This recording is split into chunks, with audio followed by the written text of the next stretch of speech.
Stock మార్కెట్లో అపార అనుభవం ఉన్న ఏంజల్ బ్రోకింగ్ సంస్థలో డీమ్యాట్ అకౌంట్ ఓపెన్ చేసుకోండి. కేవలం 5 నిమిషాల్లో మీకు డీమ్యాట్ అకౌంట్ ఓపెన్ అయిపోతుంది. Zero cost. మీరు ₹1 కూడా పే చేయని అవసరం లేదు. కేవలం మీ దగ్గర ఉండవలసింది మీ PAN card, Aadhaar card, bank account. ఈ వీడియో కింద ఉన్న లింక్ క్లిక్ చేస్తే కేవలం 5 నిమిషాల్లోపే డీమ్యాట్ అకౌంట్ ఓపెన్ చేసి ట్రేడింగ్ కూడా స్టార్ట్ చేసేయచ్చు. మన దేశంలో డబ్బుంటే చాలు జడ్జిలనైనా కొనేయచ్చనేది ఇప్పుడు రుజువైంది. ఎంత నీచమైన వ్యవస్థ ప్రపంచంలో ఎక్కడా ఉండదేమో. That is money power. సిగ్గు లజ్జ మనం వదిలేయండి. కనీసం మానవత్వం కూడా లేని రాక్షసులు మన దేశంలో ఉన్నారు. ఇప్పుడు పూణే జనం ఏకంగా జడ్జికి వ్యతిరేకంగా కోర్టులో ఫిర్యాదు చేస్తూ ఉన్నారు. ఉన్నత కోర్టుల్లో సదరు జడ్జిపై ఫిర్యాదు చేయడమే కాదు, అన్యాయం చేసి పనికిమాలిన తీర్పునిచ్చినందుకు జైల్లో వేయాలని కూడా డిమాండ్ చేస్తున్నారు. దేశాన్ని కుదిపేస్తోంది పూణే సంఘటన. మరి అసలు పూణేలో ఏం జరిగిందో ఈ స్టోరీలో చూద్దాం. మన దేశంలో పోలీసుల నుంచి ఇతర వ్యవస్థలు ఎంత భ్రష్టు పట్టాయో ఒకసారి మళ్ళీ చూద్దాం. సదరు వెధవలకు బుద్ధి వచ్చే వరకు ఇలానే మాట్లాడుకుందాం. పూణేలో మే 19, 2024 తెల్లవారుజామున అంటే 20వ తేదీన వేదాంత్ అగర్వాల్ అనే 17 ఏళ్ల తాగుబోతు అత్యంత ఖరీదైన పోర్షే టైకాన్ కారులో వేగంగా వస్తున్నాడు. ఫుల్లుగా తాగి ఉన్నాడు ఆ వెధవ. లోపల కూర్చుంటే ర్యాకెట్ లో ఉన్నట్టుగానే ఉంటుంది. ఒళ్ళు కూడా కదలకుండా ఉంటుంది. ఇక ఎంత వేగంతో వెళ్ళినా కూడా అస్సలు తెలియదు. వెహికల్ షేక్ కూడా కాదు. సరే, దాని స్పీడ్ సంగతి ఏమో కానీ 17 ఏళ్లకే తాగుబోతు కంటే దారుణంగా తాగాడు వేదాంత్. సోయి లేకుండా ఏకంగా గంటకు 150 కిలోమీటర్ల వేగంతో వస్తున్నాడు. ఇక తెల్లవారుజాము కావడంతో జనం రద్దీ మామూలుగానే ఉంది. అయితే అప్పుడే మధ్యప్రదేశ్కు చెందిన సాఫ్ట్వేర్ ఇంజనీర్లు అనీష్, అశ్విన్లు ఇద్దరు కూడా బైక్ మీద వెళుతూ ఉన్నారు. అంతే, వారిని వేగంగా వెనక నుంచి ఢీకొట్టాడు నీచుడు. ఆ వేగానికి పాపం ఆ ఇద్దరు టెక్కీలు ఎగిరిపడ్డారు. అక్కడికక్కడే ప్రాణాలు కోల్పోయారు. ఆ తర్వాత కారు నుంచి కిందకు దిగాడు. ఇక అక్కడే ఉన్న ఇతర వాహనాల డ్రైవర్లు, దారిన పోయేవారు ఈ వేదాంతని చితక్కొట్టారు. ఇంతలో పోలీసులు వచ్చి వేదాంతను తీసుకెళ్లారు. అయితే ఇక్కడ నుంచే మన దరిద్రపు వ్యవస్థ వ్యవహారాలన్నీ కూడా బయటకు వచ్చాయి. వేదాంత మైనర్ కావడంతో ముందు అసలు పేరే బయటకు రాలేదు. కానీ ఎంతైనా డబ్బున్న వెధవ కొడుకు కదా, సీన్ అంతా అక్కడ మారిపోయింది.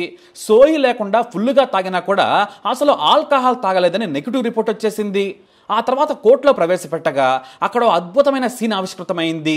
ఎంతలా అంటే దేశ న్యాయ వ్యవస్థ ఏళ్ల తరబడి గుర్తుంచుకునేంతగా బాలుడికి జడ్జి ఏకంగా 15 గంటల్లో బెయిల్ ఇచ్చేశాడు. ఎందుకంటే అసలు అతను తాగలేదట. శుద్ధ పోసగాడు. బాబు, నువ్వు ప్రమాదం చేశావు కాబట్టి 300 పదాల్లో ప్రమాదంపై ఓ వ్యాసం రాయాలి. ఇక 15 రోజుల పాటు ట్రాఫిక్ పోలీసులతో పనిచేస్తే చాలు. ఇవే నీకు షరతులు. ఇక బెయిల్ ఇస్తున్నాను, ఇంటికెళ్ళిపో అన్నాడు జడ్జి. మరి ఇవే నిబంధనలో ఆ దేవుడికే తెలియాలి. ఇలాంటి షరతులు కూడా ఉంటాయా అని జనం మన చట్టాలనే చేత్కరించుకునేలా చేశాడు న్యాయమూర్తి. పోలీసులు మాత్రం నిందితుడిని మేజర్గా భావించి విచారించాలని కోరినా కూడా పట్టించుకోలేదు. అయితే ట్రాఫిక్ పోలీసులు నోట్లో పైప్ పెట్టి ఎంత తాగాడో వెంటనే చెబుతారు. కానీ తాగుబోతే వేదాంత మాత్రం ఏమీ తాగలేదట. మంచినీరు తాగి మత్తులో చంపేశాడట.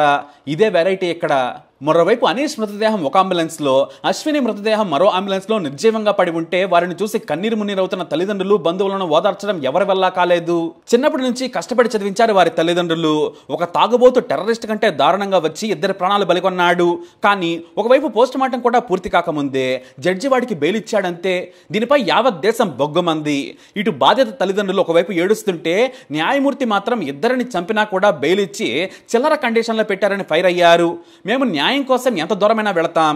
ఇద్దరిని చంపిన వాడికి 15 గంటల్లో బెయిల్ ఇస్తారా? మరి చనిపోయిన వారికి ఏం న్యాయం చేస్తారని వ్యవస్థపై బాధితులు బొగ్గమని తీర్పుని ఖండించారు. నిందితుడిని కస్టడీలోకి తీసుకోవాలని కోరారు.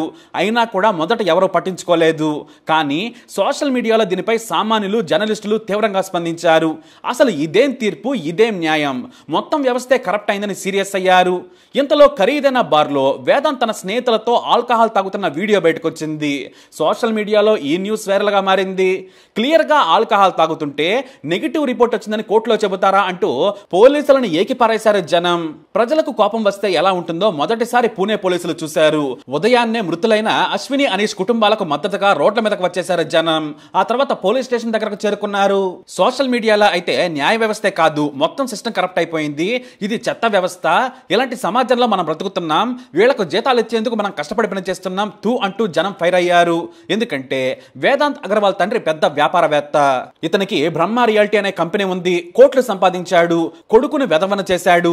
ఎంతో మందిని ముంచి సంపాదించుంటాడు. మరి కనీసం మైనర్ కొడుకుకి కారు ఇవ్వద్దన్న ఇంగిత జ్ఞానం కూడా లేదు. మరి కారునైతే రిజిస్ట్రేషన్ కూడా చేయించలేదు. మరి ఆ సదరు షోరూమ్ ఎలా అనుమతించిందో తెలియదు. లైసెన్స్ ప్లేట్ కూడా లేదు. గంటకు 150 కిలోమీటర్ల వేగంతో ప్రయాణించాడు తాగుబోతు తీవ్రవాది. ఆ తర్వాత ఒక్కసారి డబ్బుల కట్టలు పడేశాడేమో కానీ ఆల్కహాల్ లేనట్లుగా నెగిటివ్ రిపోర్ట్ వచ్చింది. ఆ వెంటనే జడ్జి పనికిమాలిన షరతులతో బెయిల్ ఇచ్చేశాడు. మరి ఎంత లంచం తీసుకుని ఉంటాడని బాధితులు ఆగ్రహం వ్యక్తం చేస్తూ ఉన్నత కోర్టులకు సదరు న్యాయమూర్తిపై ఫిర్యాదు చేసేందుకు రెడీ అయ్యారు. అంతేకాదు నెటిజన్లు కూడా తప్పుడు తీర్పిచ్చినందుకు ఉన్నత న్యాయమూర్తులకు ఫిర్యాదు చేస్తామని, అందరూ సహకరించాలని క్యాంపెయిన్ చేస్తూ ఉన్నారు.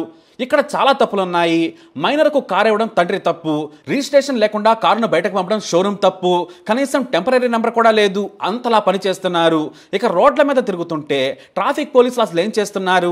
సామాన్యుడు హెల్మెట్ పెట్టుకోకుంటే చాటు నుంచి వచ్చి రాగానే డొక్కు బైక్ కీస్ కూడా లాక్కుంటారు. కానీ 3 కోట్ల కారు దర్జాగా నంబర్ ప్లేట్ లేకుండా తిరుగుతుంటే ఏం చేస్తూ ఉన్నారు?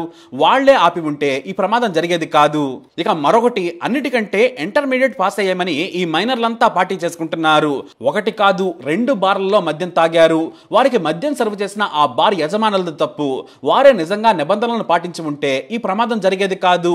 2 కుటుంబాలకు కన్నీటి శోకం తప్పేది.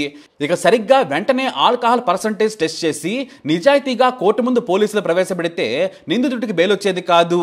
వారు గాని విచారణ చేసి ఉంటే రెండవసారి బాధిత కుటుంబాలు ఏడ్చేవి కావు. ఇక న్యాయమూర్తి ఎక్కడ చదువుకున్నాడో కానీ కనీసం మానవత్వం కూడా చూపించలేదు.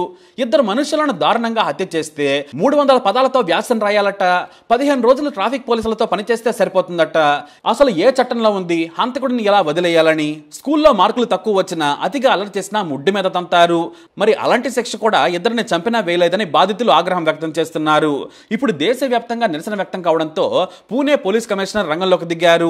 సోషల్ మీడియా నుంచి కూడా పూణే జనం ఆగ్రహం కళ్ళారా చుట్టంతో మళ్లీ విచారణ చేస్తున్నామని తెలియజేశారు. మరోవైపు సెషన్స్ కోర్టులో నిందితుడిపై పిటిషన్ వేస్తామన్నారు. ఇక మైనర్ కు కారిచ్చినందుకు ఈ హత్య కేసును తండ్రి మీద కూడా నమోదు చేయాలని డిమాండ్ చేస్తున్నారు నెటిజన్లు. దీంతో వారి ఒత్తిడికి తలొగ్గి డబ్బు మదంతో వ్యవస్థను కొనాలని చేసిన వేదాంత్ అగర్వాల్ తండ్రి విశాల్ అగర్వాల్ ను పోలీసులు అరెస్టు చేశారు. మొత్తం వ్యవస్థ ఆ 2 మృతులకు అన్యాయం చేసింది.